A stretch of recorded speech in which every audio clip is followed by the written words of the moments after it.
Yo guys, back. I'm gonna take a break from Minecraft videos. They're pretty fun for me, but don't want to make it too stale. So we're doing a quiz about how smart I am, and apparently, if I get it right, I'm better than Ninja. I'm gonna get this correct, bro. This was made by Exility. Thank you so much. And if I passed, you're gonna make me prove that I'm better than Ninja at least. And he has a part to this about Tifu. I'm gonna upload that soon. Okay. Without my jabbering, let's get started. Question number 1. If you had to choose between holding 10 minis or 250 shields, which one would you choose? You have 7 seconds starting now.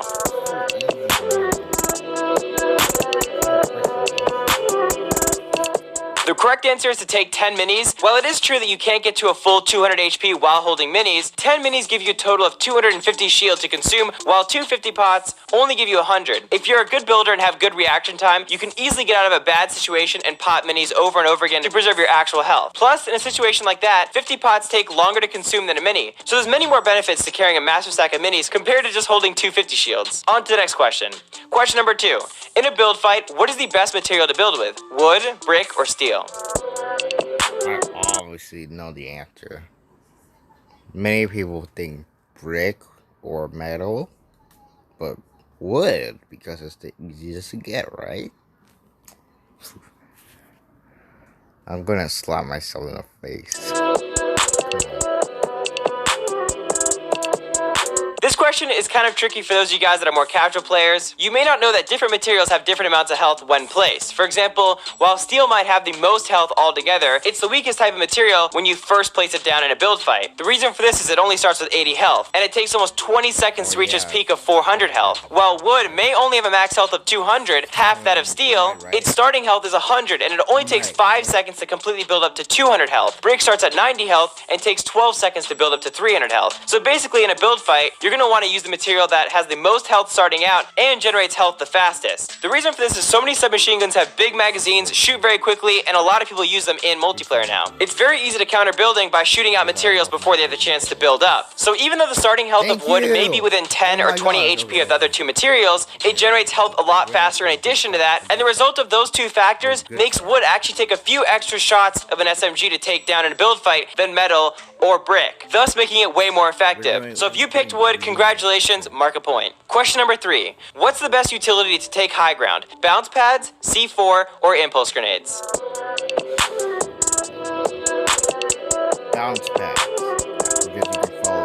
So when someone gets the high ground on you, you basically have two options. Take the high ground back, or make them come down to you. So realistically, between these three utilities, impulse grenades and bounce pads will be used to claim high ground, and C4 will be used to bring the enemy down to earth. However, depending on what the enemy is building with, how big the fight is, and how much material there is to knock out, using C4 to knock the enemy down won't always be the best option. So if you're going to take the high ground, you got to use the impulse grenades or the bounce pads. Between those two, bounce pads are going to be the better bet in any situation. The biggest difference between the bounce pad and the impulse grenade is that the bounce pad, you don't risk taking fall damage. So if you're super high up in the air and accidentally mess up with the impulse grenade, you're gonna fall and die. With bounce pads, there's no risk in falling to your death. Not to mention, if you do end up falling and you land on the ground, you won't take any health, and now you can knock out the structure and they'll fall to their death. So that makes bounce pads the overall best choice. Question number 4.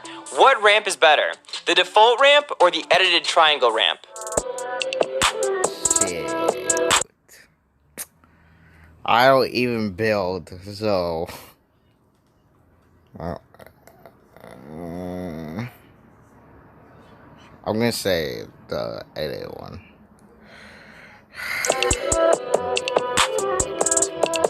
If you answer the default ramp, mark a point. I've seen a lot of players on console edit their pyramids to default work as ramps at the beginning of each game, so that if they want to build down from a build fight, they can have a default backwards ramp set. However, this is not a good idea. Maybe a few months ago this would have been a decent idea, but now there's bounce pads in the game, and the need to use a triangle as a ramp to get out of a build fight, or just to have it in general, is a lot less practical now. It's much better to use the default triangle in case you end up in a tight spot where the enemy is shooting down at you and you need to go on the defense. Alright guys, it's challenge time, and you only have 5 seconds to accomplish this challenge. Go down and smash that like button and subscribe to the channel. Alright guys, I paused that weird ass. Better, the gold scar or gold FAMAS? Oh, you won't ask me that. I love my FAMASes. Okay, as hard as that is to admit, the scar is probably better because the aim. What kind of...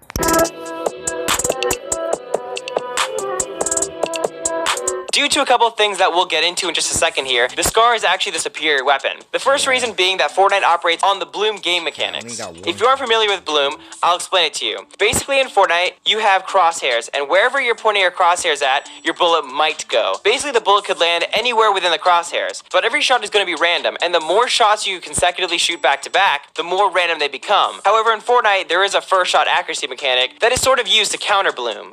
So if before you take a shot, you crouch and stay aimed down sights for a couple seconds, your bloom will disappear, and the first shot accuracy of your gun will go exactly to where your crosshair is aiming. The reset time for the single shot Scar is much shorter compared to the FAMAS. The reason for this is the FAMAS is a burst rifle assault rifle, so in general it will be a little bit more accurate than the automatic assault rifle. Having such a long cooldown time for the single shot accuracy on the FAMAS forces you to put more bullets into the bloom system, which will make you less accurate. If you don't believe me, listen to what Myth has to say about it. When I've used burst AR, I really dislike burst weapons. I don't think they're as good as regular ARs or Scars. I don't think they're as versatile. First shot accuracy is a blessing.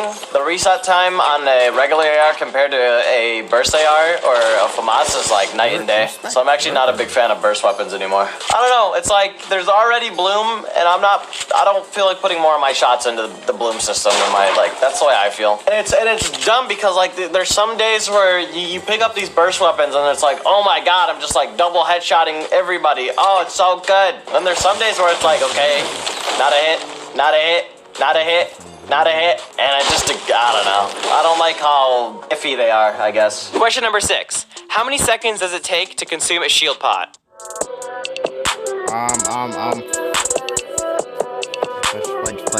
Five. The answer is it takes 5 seconds to consume a shield pot. Question number 7. In late game with limited inventory space, do you take health potions or shield potions?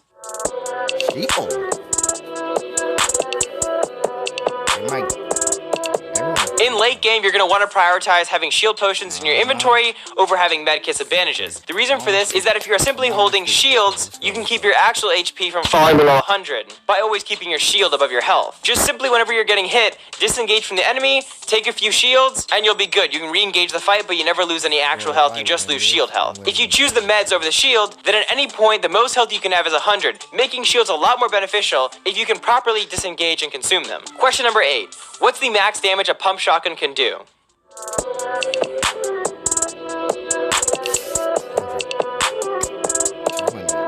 Unfortunately, the max damage a blue pump can do is 170 with a critical headshot. This means if someone has full health and shield, you cannot kill them with a one pump to the head. What do you guys think of the current state of the shotguns? I personally think they should be buffed, at least the pump shotgun and the heavy shotgun. The shotgun's supposed to be a bit overpowered.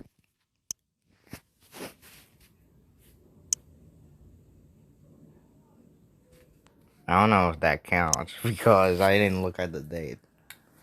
Okay, now it's the 2018, so now this point on, I don't have an excuse. This could be a pass. In a sense, at least up close, and that's just not how it feels in this game. I see no reason why you shouldn't be able to one pump a player, especially if you have the highest ranked blue pump and you get a headshot with it. But regardless, that's not how it goes. I guess I just gotta deal with it for now. Question number 9. Which sniper is the best to take down structures?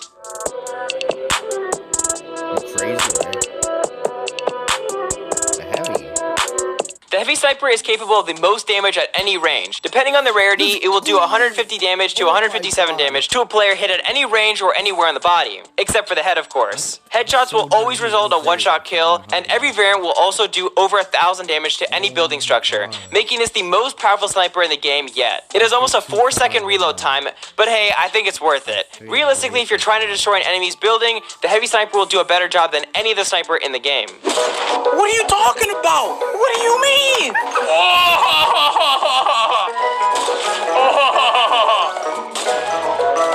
Lip record nut! Go on!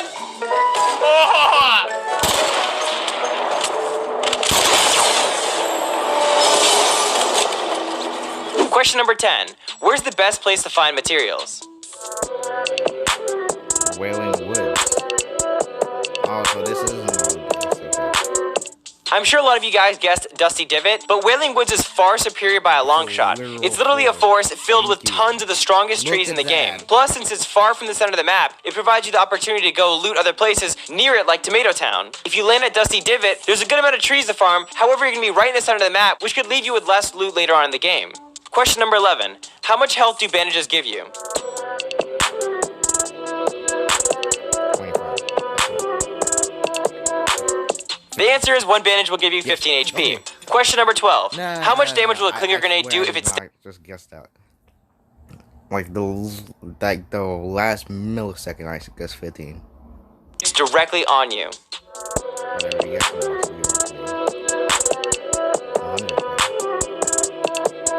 A clinger grenade will do 100 damage if stuck directly to someone, which is enough to down a player if they have no shield. Question number 13. How much HP does a cozy campfire give you?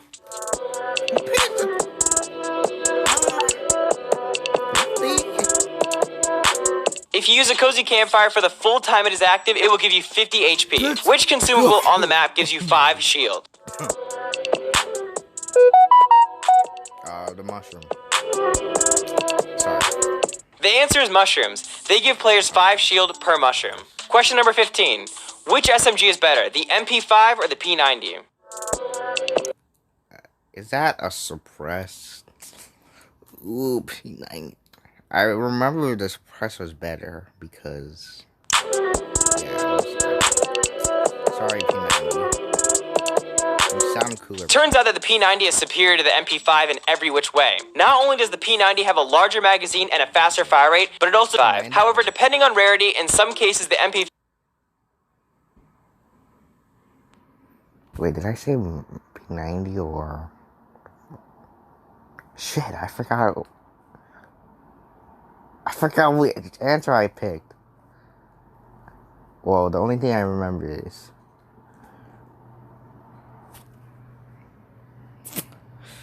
I forgot which answer I picked. I don't. 5 may do more headshot damage, but overall the P90 is superior. Question number 16. How many shots are in a clip of an assault rifle?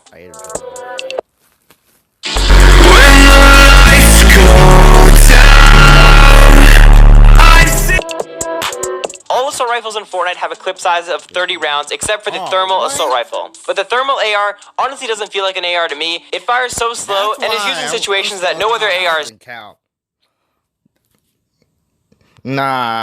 in. It's kind of like a sniper, if anything. But regardless, every other AR than that has 30 shots, so if you answered 30, mark down a point. Question number 17. Which weapon can spawn in a supply drop?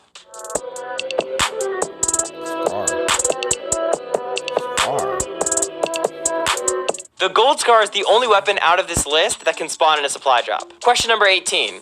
Which shotgun is no longer in Fortnite? Gold heavy, gray pump, or blue tack?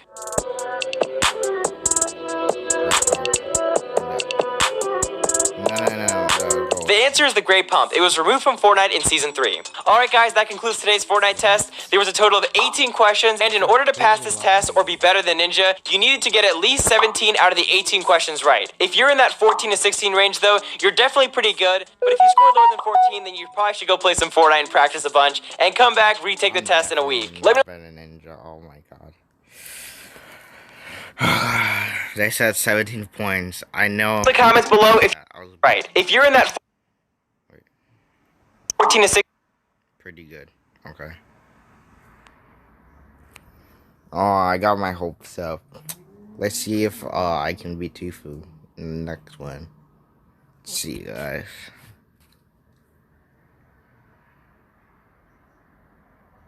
Range though, you're definitely pretty. Oh my god, I hate myself too. Wow. Wait, how many questions? 18. I didn't get one. I didn't get all of them right. Dang it. If you guys answered this correctly, wreck you. I'm very